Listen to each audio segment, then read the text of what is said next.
भगवान राम ने आखिर क्यों किया था हनुमान जी के साथ छल। पौराणिक कथा। जब श्री राम को हनुमान जी के साथ छल करना पड़ा, ये तो हम सभी जानते हैं कि रावण की मृत्यु के पश्चात श्री राम ने 11,000 वर्षों तक अयोध्या पर राज किया। उसके पश्चात उन्होंने निर्वाण लिया और अपनी लीला समाप्त की। लेकिन रामायण के कुछ संस्करणों में हमें एक और बड़ी ही रोचक कथा जानने को मिलती है। कथा के अनुसार श्री राम को राज्य करते हुए 11,000 वर्ष बीत गए थे। उनकी कृपा से महाबली हनुमान भी चिरंजीवी बन चुके थे और कल्प के अंत तक जीवित रहने वाले थे। वही श्री राम के मुख्य द्वार के रक्षक भी थे। श्री राम द्वारा त्यागे जाने के बाद उन चारों भाइयों में सबसे पहले लक्ष्मण ने अपने शरीर का त्याग किया। लक्ष्मण और देवी सीता के न रहने के कारण श्री राम का मन भी संसार से उचट गया। इसी कारण उन्होंने अपनी लीला समाप्त करने का निर्णय लिया। मनुष्य रूप में थे तो मृत्यु को अंगीकार करना उनकी लीला का अंतिम चरण था। यही सोचकर उन्होंने यमराज को आमंत्रित किया। यमराज आए तो सही, किंतु जब उन्होंने द्वार पर पवन पुत्र को देखा तो सोच में पड़ गए कि अब श्री राम तक कैसे पहुंचा जाए। हनुमान किसी भी स्थिति में मृत्यु को अपने प्रभु तक पहुँचने नहीं दे सकते थे और उनसे युद्ध करके अंदर जाना किसी के बस की बात नहीं थी।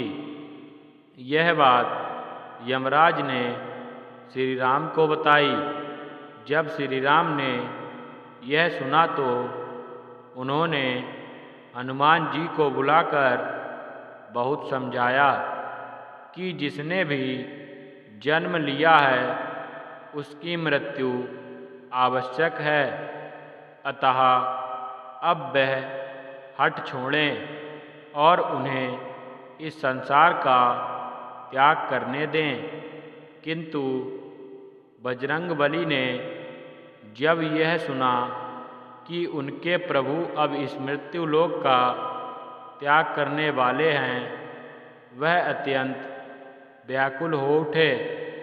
अब तक उन्हें पता चल ही चुका था कि यमराज द्वार से प्रवेश करना चाहते हैं, इसीलिए वह और तत्परता से पहरा देने लगे। इससे श्री राम के निर्वाण में विलंब होने लगा। श्री राम यह जानते थे कि जब तक हनुमान द्वार पर हैं उनका निर्वाण लेना असंभव है। इसी कारण उन्होंने हनुमान को छल से अपनी माया से अवगत कराने का निश्चय किया। एक दिन जब हनुमान श्री राम के समक्ष थे, श्री राम ने जानबूझकर अपनी अंगूठी भूमि के एक छिद्र में गिरा दी। फिर उन्होंने हनुमान से कहा कि पवन पुत्र, यह अंगूठी मुझे सीता ने दी थी, इसीलिए मुझे अत्यंत प्रिय है। अतः आप यथाशीघ्र उसे ढूंढकर ले आएं। अपने प्रभु की आज्ञा पर हनुमान सूक्ष्म रूप धरकर उस छिद्र में घुस गए। और अंगूठी खोजते हुए पाताल में नागलोक तक पहुँच गए।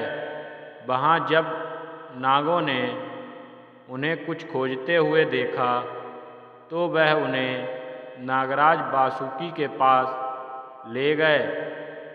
हनुमान के वासुकी को प्रणाम किया और वहाँ आने का अपना प्रयोजन बताया। उनकी बात सुनकर वासुकी हंसने लगे और कहा, तो इस कल्प में श्री राम का अवतरण समाप्त हो ही गया। हनुमान को कुछ समझ में नहीं आया। तब वासुकी उन्हें लेकर पाताल के गर्भ में लेकर चले गए, जहाँ एक जैसी अंगूठियों का ढेर लगा हुआ था। उन्होंने हनुमान से कहा कि श्री राम की अंगूठी ढूंढ लें। हनुमान बड़े परेशान हुए कि अंगूठियों के इस ढेर में वह असली अंगूठी कैसे ढूंढें। फिर उन्होंने पहली अंगूठी उठाई तो उसमें उन्हें श्री राम का चित्र दिखा। वह प्रसन्न हो गए और वापस जाने को मुड़े ही थे कि उनका ध्यान वहाँ पड़ी अन्य अंगूठियों पर पड़ा। वह यह देखकर आश्चर्यचकित रह गए कि सभी अंगूठियाँ एक सी ही थीं और सब में श्री राम का चित्र अंकित था। उन्होंने नागराज वासुकी से इसका रहस्य पूछा। तब उन्होंने कहा कि क्या आपको लगता है कि आज तक केवल एक ही श्री राम अवतरित हुए हैं? आज पहले असंख्य श्री राम अवतरित हो चुके हैं और आज के बाद भी असंख्य श्री राम अवतरित होते रहेंगे। यही परमपिता ब्रह्मा द्वारा रचित सृष्टि का विधान है। इसी को सर्जन और विनाश का चक्र कहते हैं। ब्रह्मा जी के आधे दिन को एक कल्प कहा जाता है, जिसमें 1000 चतुर्युग होते हैं। प्रत्येक कल्प में उन्हीं सहस्त्र चतुर्युग के किसी त्रेता में श्री राम अवतरित होते हैं। यही नहीं, स्वयं आप भी हर कल्प में जन्म लेते हैं और इस अंगूठी को ढूंढते हुए यहाँ आते हैं। तब आपकी अनुपस्थिति में श्री राम अपनी लीला समाप्त करके यमराज के साथ अपने लोक वापस चले जाते हैं।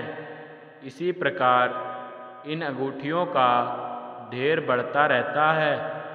भविष्य के श्री राम की अंगूठियों के लिए अभी भी यहाँ बहुत स्थान है। तब हनुमान श्री राम की लीला को समझ गए।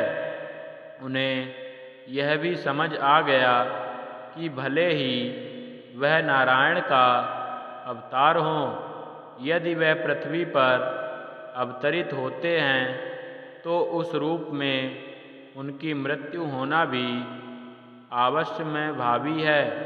यदि ईश्वर स्वयं अपने बनाए विधान का उल्लंघन करेंगे तो सृष्टि में अराजकता व्याप्त हो जाएगी।